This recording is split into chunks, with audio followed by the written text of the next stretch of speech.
Yes. 5 minutes.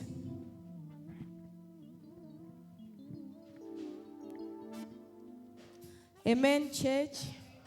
The Lord is good all the times. Yeah, I want to say thank you to God for what He has done in my life and in my family. Amen. Yeah, the first testimony, I want to thank God because it was in May. It was on Tuesday, the first week of May. It happened that my mom's house just collapsed and the people were inside.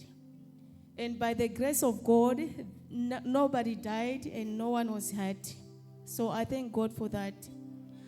On Thursday, the same week, my young sister was involved in a bus accident in Polokwane. And it was bad because lots of people, they lost lives, but she was alive. She only lost the right leg because they had to cut it off. But the situation was very bad. Pastor knows what I mean, and Mama Susan knows because I used to always come to cry to them. And it was very bad because she's been in Polokwane Hospital for almost a month, and they only cleaned her once. And the wound got infection, it turned green, and it was very bad. And it was not easy because everyone at home was looking up to me, and they were always asking me what to do. And I didn't even know what to do, but I was trying to stand strong by the grace of God. Amen. So there was a time when I tried to ask for transfer to go home so that she could go home because there it was not easy. They were also fighting not to help foreigners. So when we asked for transfer, the doctors accepted for a transfer. And by the grace of God, I managed to buy the ticket for her to go to the airport. When she got to the airport, what happened first when I went to work on Wednesday? So my boss asked me to say that, what is happening with your sister? I explained to her. So they asked me, what is going to happen? How are you going to take her from Polokwane to the airport to Johannesburg? So I told them that there's someone who charged me 3.8 to go to the airport. So the boss said, no, you are not taking that money. I will arrange for you. So they arranged the ambulance. The ambulance said 21,000. The boss said, no, it's expensive. And then he spoke to his friend in Johannesburg. The friend said, I will do everything for them. I'm going to fetch the sister to take to the airport. I want you to understand, brethren, that if maybe the boss has let me to go and fetch the sister, maybe they have accepted me to just do things myself, it was going to be a problem for me.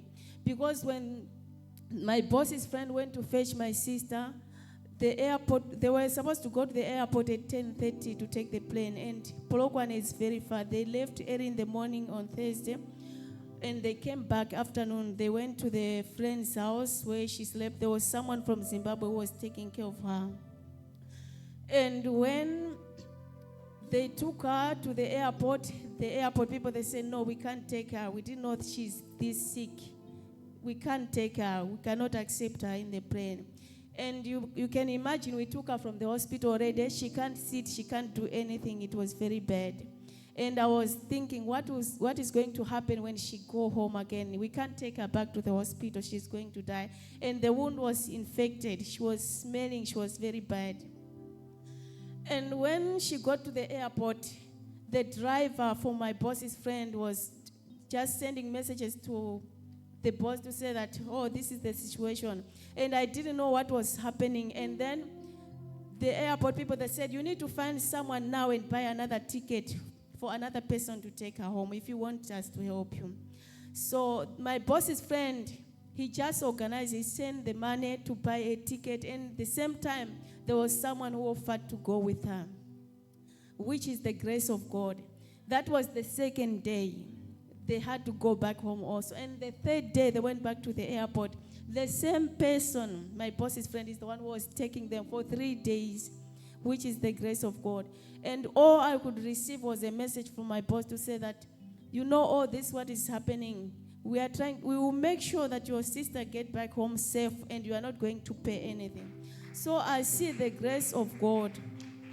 And the same week, I found out that my husband also went to the hospital because he's got epilepsy, and it was very bad. It hit him like 3 times in a day. So when we went to the hospital, we took him from here to the hospital, Victoria Hospital. It happened like 3 times. So he stayed like from 8 until 2 a.m. He couldn't wake up. And they had to chase me out of the hospital. So it was very bad. But I thank God that through all that, God is fighting and God is always victorious. I want to say thank you to the pastor because he's always been standing for me. I want to say thank you to Mama. He's always been checking on me. Mama Suzanne and the team of intercession. I want to say thank you to the whole church for standing with me. May God bless you.